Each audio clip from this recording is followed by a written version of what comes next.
mananamig tanaw sa zebra. Sa unsa nakalimot ko.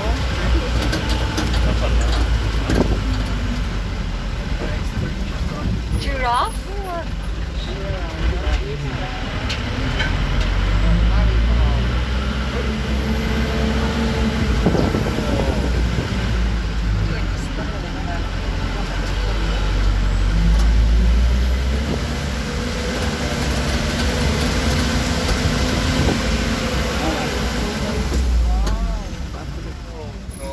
The one that has a Malakas type horn, that is the greater kudu.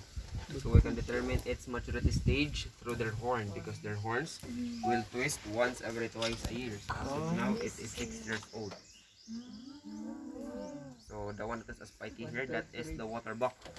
So the water bucks are waterproof, meaning when the predators will attack them, they will sink in the water and their body will automatically resist oil. So we can see here the water buck and the greater kudu. So kana mga walay sungay mo na mga babae na kudu. Kudo.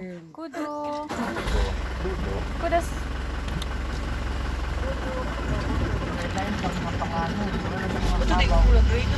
Dili ko to ha. Si Kon man na. Adik siya kay lalaki. Dili ay si Kon ay katubang si Angelina Jolie. Ilang quiz. Maleficent. Si Maleficent na. Hindi, nagkakilig ko dyan. Mahawla ko dyan. Kinasanay mo yung kasi.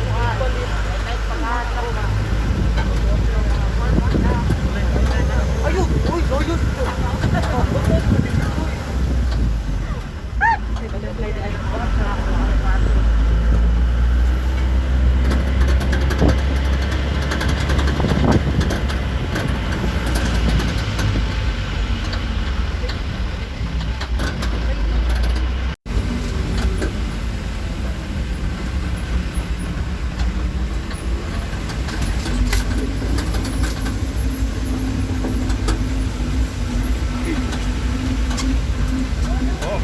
La.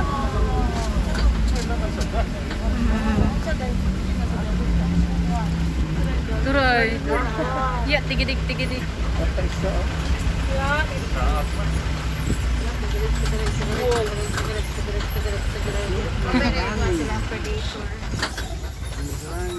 on your right, those are the gems book or an oryx gazelle. So the oryx gazelle, they can survive up to years without drinking water. And they are also the logo of Qatar Airways. Ay.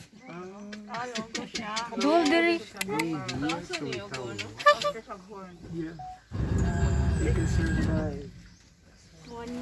Hala nilingi. Hi. Tubang diri ay, tubang siya.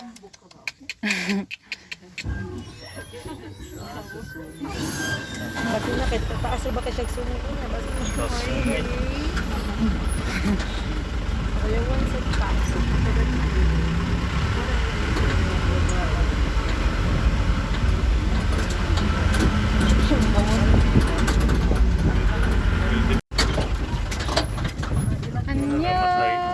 Matay ni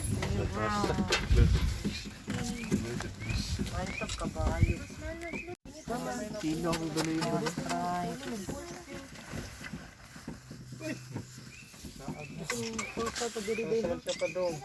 They are hungry.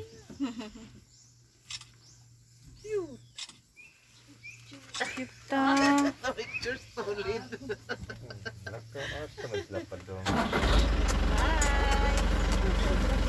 Ang zebra dito ba nindot? Chupi ko ng zebra no? Picture ka siyan. Bye-bye. Bye-bye, Zeb. Uy, zebra. Zebra nga yellow.